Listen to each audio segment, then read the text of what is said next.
Hey everybody, and welcome back to Mindset Reps. We are continuing on this series of talking about the fears that are holding us back from completing our goals or the tasks that are going to help us complete our goals in our life. And today we are going to be talking about something called imposter syndrome, which if I were to break that down, what that really means, it's the lack of self-belief that you have in yourself. My name is Taylor. I'm a firefighter, a therapist, a fitness and resiliency coach here to bring you weekly tips and tricks to help you transform your mindset one repetition at a time.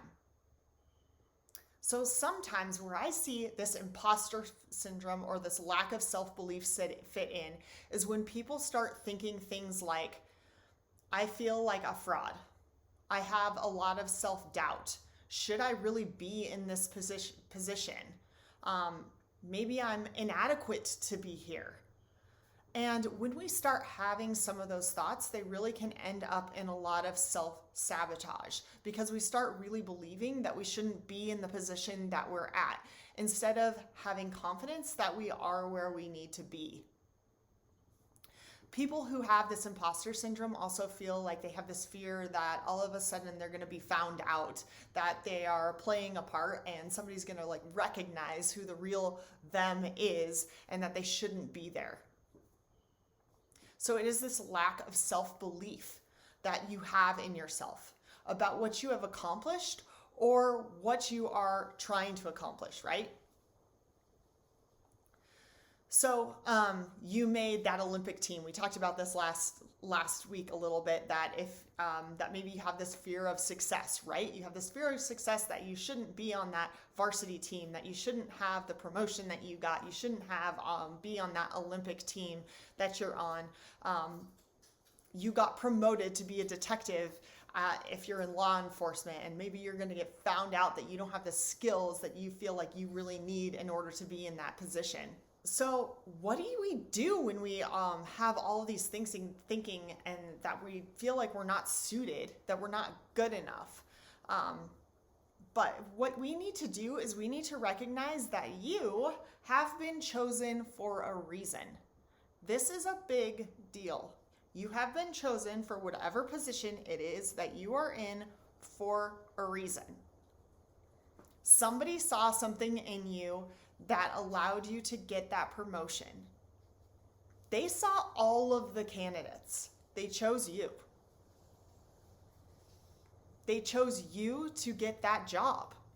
They saw something in you that they wanted at their organization or on their team. That sports team sees that they need you as a part of their team. Yeah, you may not have every single skill that the other people on your team have, but you are filling a specific need and they need you to be there. Everybody has different strengths, and you have strengths that are contributing to something that is needed. Even if you're starting your own business and you're starting all from scratch, you have knowledge and you have something that you can contribute by being able to do that and being able to speak to people and give something to their lives.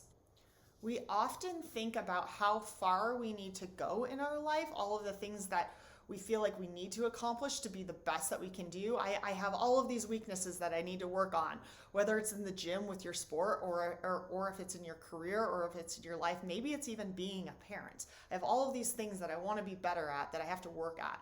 But we don't often think about how far we have come. All of the things that we have done in order to get to the point that we are today. All of the skills that we've learned to be able to make that team, to be able to get that promotion, to get that job, to become a better parent. So what we need to recognize is sometimes we are setting these unreasonable high expectations for ourselves. We are setting these goals that are not realistic for ourselves instead of focusing on the smaller goals that are going to make us better and recognizing the strengths and the qualities that we have and that we can give to that team, to that job, to our families, to all of those different things.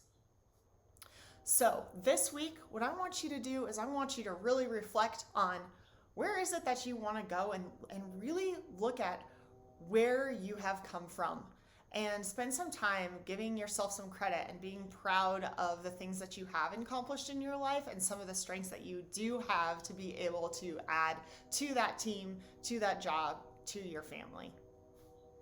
I hope you enjoyed this week, and we're going to see you next week for another Mindset Reps. We'll see you then.